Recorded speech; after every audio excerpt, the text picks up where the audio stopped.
नमस्कार, मैं हूँ डॉक्टर शैलेश मोदनवाल। श्रेया ज्योतिष केंद्र में आप सभी का हार्दिक स्वागत करता हूँ। ज्योतिर्लिंग की श्रृंखला में आज श्री त्र्यंबकेश्वर ज्योतिर्लिंग की पौराणिक कथा देने जा रहा हूँ। यह ज्योतिर्लिंग महाराष्ट्र प्रांत में नासिक से 30 किलोमीटर पश्चिम में स्थित है। इस ज्योतिर्लिंग की स्थापना के विषय में शिव पुराण में यह कथा दी गई है। एक बार गौतम ऋषि के तपोवन में रहने वाले ब्राह्मणों की पत्नियां किसी बात पर उनकी पत्नी अहल्या से नाराज हो गई। उन्होंने अपने पतियों को ऋषि गौतम का अपकार करने के लिए प्रेरित किया। उन ब्राह्मणों ने इसके निमित्त भगवान श्री गणेश जी की आराधना की। उनकी तपस्या से प्रसन्न हो गणेश जी से उन्होंने गौतम ऋषि को आश्रम से निकालने का वरदान प्राप्त कर लिया। गणेश जी भक्तों का मन रखने के लिए वे एक दुर्बल गाय का रूप धारण करके ऋषि गौतम के खेत में जाकर चरने लगे। गाय को फसल चरते देखकर ऋषि बड़ी नरमी के साथ हाथ में तृण लेकर उसे हाँकने के लिए लपके। उन तृणों का स्पर्श होते ही वह गाय वहीं मरकर गिर पड़ी।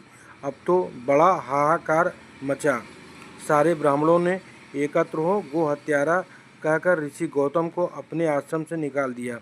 विवश होकर ऋषि गौतम अपनी पत्नी अहल्या के साथ वहाँ से एक कोस दूर जाकर रहने लगे, किंतु उन ब्राह्मणों ने वहाँ भी उनका रहना दूभर कर दिया।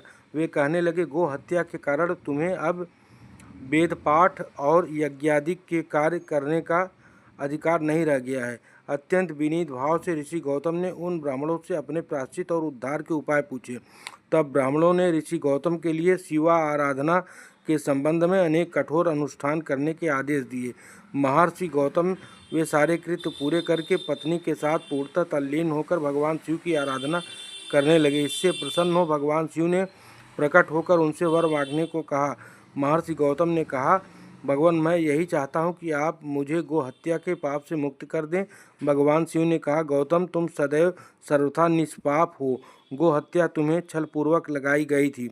आश्रम के ब्राह्मणों को मैं दंड देना चाहता हूँ। गौतम ने कहा, प्रभु, उन्हीं के निमित्त से तो मुझे आपका दर्शन प्राप्त हुआ है। अब उन्हें मेरे परम हित समझकर उन पर क्रोध न करें। बहुत से ऋषि और देवगणों ने वहाँ एकत्र हो गौतम की बात का अनुमोदन करते हुए भगवान शिव से सदा वहाँ निवास करने की प्रार्थना की। वे उनकी बात मानकर वहाँ त्रयंबक ज्योतिर्लिंग के नाम से स्थित हो गए। इस मंदिर में 3 लघु शिवलिंग है, जिन्हें ब्रह्मा, विष्णु, शिव तीनों का समग्र एवं प्रतीकात्मक स्वरूप त्र्यंबकेश्वर लिंग के रूप में जाना जाता है। इस ज्योतिर्लिंग के दर्शन व पूजन करने से समस्त ऐश्वर्यों की प्राप्ति होती है।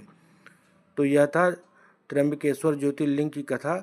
वीडियो अच्छा लगा हो तो लाइक करें, शेयर करें। फिर मिलेंगे अगले वीडियो में, तब तक के लिए नमस्कार।